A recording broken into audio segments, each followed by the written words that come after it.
ગુજરાતને ઔદ્યોગિક વિકાસના નવા શિખરો સુધી પહોંચાડવાના હેતુથી રાજ્ય સરકારે નવી ઔદ્યોગિક નીતિ 2026 જાહેર કરી છે.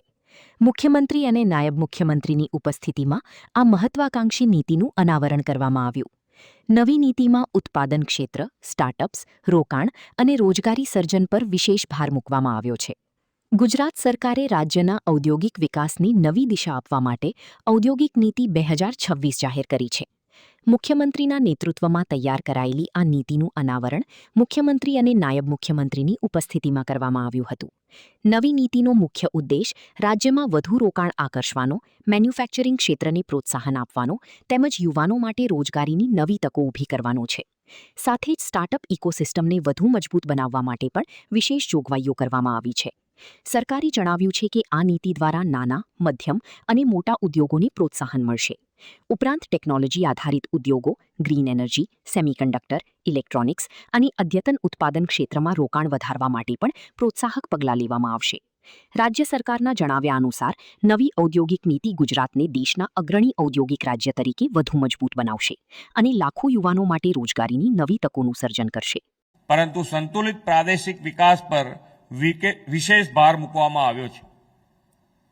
વિકાસનો લાભ રાજ્યના દરેક ખૂણે પહોંચે તે માટે વનબંધુ તાલુકાઓ, પછાત વિસ્તારો, SC/ST ઉદ્યોગકારો અને MSME ક્ષેત્ર માટે વિશેષ પ્રોત્સાહનો આપવામાં આવ્યા છે. ગુજરાતની નવી ઔદ્યોગિક નીતિ 2026 ચાર મજબૂત આધારસ્તંભ પર ઊભી છે. ઇન્વેસ્ટમેન્ટ અને ઉત્પાદન, ઇનોવેશન અને research, skill and employment, sustainability and inclusive development. આ ચારેય પાસાઓને એક સાથે જોડતી આ નીતિ ખરેખર એક હોલિસ્ટિક ઇન્ડસ્ટ્રીયલ ઇકોસિસ્ટમ ઊભી કરશે. સાથે ગુજરાતને ઔદ્યોગિક ઇનોવેશન, અદ્યતન સંશોધન અને વૈશ્વિક ટેકનોલોજી વિકાસનું કેન્દ્ર બનાવવામાં મદદરૂપ બનશે. ગુજરાતને વિશ્વનું સૌથી વધુ સ્પર્ધાત્મક, ઇનોવેટિવ અને સસ્ટેનેબલ ઇન્ડસ્ટ્રીયલ ડેસ્ટિનેશન બનાવીએ અને make in India, make for the વર્લ્ડનો સંકલ્પ આ પોલિસી પાર પાડશે.